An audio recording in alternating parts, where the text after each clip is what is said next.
uso ngayon yung planking eh. Kung may ipapalit ka sa planking, anong gagawin mong posing? Paano ba? Superman? Patagilid na lang. Sige, gawin mo nga. Ay! Pakita mo. Nakuha na sa akin yung planking. Akin talaga yun. Oh. Yes. Mr. Pogi, joke. Owling? Pero may mga nakikita ako, weird, pero sabi nila, expression daw nila yun, art daw yun. Pero cool. Imbis na handstand, finger stand. Pwede mo gawin, pakita na sa camera. Ano po yun? Ganito yun. Pwede nga kunwari nagsistretching ka lang ng ganyan. Mga ganyan ka lang. Oo.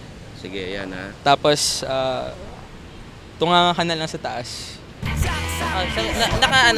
Imbis na naka straight yung fingers. Sige nga, gawin mo ulit, pipicturean ka namin.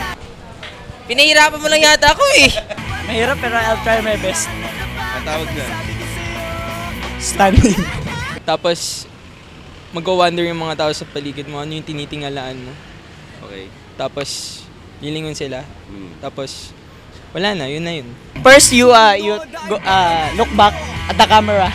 And then you raise your hands. That's just about it. Okay. Ayos yan ha. Pag ganon. Ganon. Sige nga, hold the pose for 3 seconds. Seryoso? 1, 2, 3, go.